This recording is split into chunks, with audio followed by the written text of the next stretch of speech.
Let's start with the NBA. You've been very outspoken. As we're sitting here right now, where are you guys at in terms of the dialogue with the league and the players as an owner? Are we going to come back? I hope so. We're trying to figure out the safety side of it because that's the most important thing, right?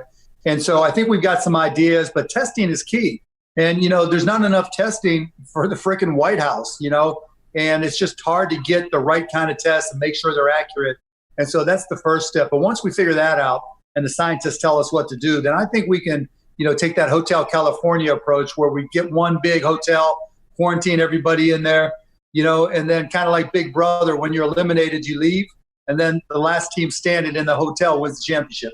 I love that. Is there any talk about also keeping it like a reality show where you have cameras behind the scenes in the hotel so it's like a twofer? Absolutely. But that's a cool idea, man. Big Brother, NBA. Yes.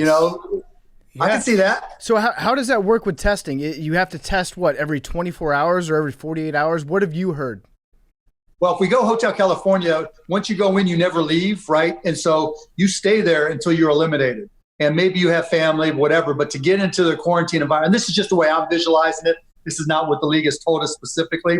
But once you get tested, once you get there, and if you're good, you go in and, let's just say it's in Vegas. There's nowhere to go in Vegas right now. So you just stay there. It'll be in a big resort-like hotel and you just chill.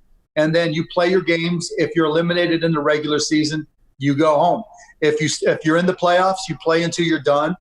And that's the way it'll work. Okay, so real quick, it sounds like what you just said was we're not jumping to the playoffs immediately. We're going to finish out some of the regular season games. Yeah, I would think so, right? That's my hope, right? That's what I've been supporting. It's kind of like, from The Last Dance, how when Michael Jordan came back, he played 20 games and he said he didn't have his legs for the playoffs, and so we're going to have to play some games because if you just throw the guys in the playoffs, that's going to be brutal physically. Yeah, absolutely. So what point in the calendar would you say goodbye to this season? Because that's what I keep thinking about. Yeah, so let's just assume that we don't start next season till Christmas Day. Right. So if we work backwards from there, considering everything's kind of funky, let's just say we'd have to have, 60 days, right? So November, October. So we'd have to really, and then a training camp. So we'd have to be done by mid-September, let's say. Mm-hmm. And so, remember the old ad for TNT, 40 games and 40 nights? Yep.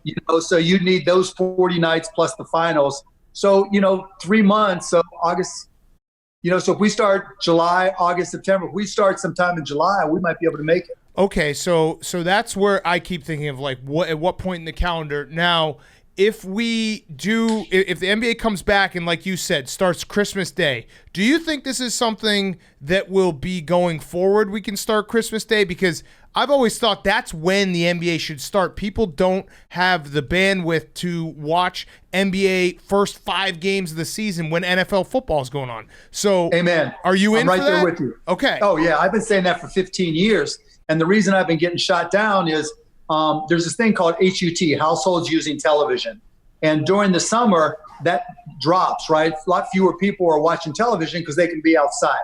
And in the past, that was a big deal. So you wanted to end by June when you could maximize people watching TV.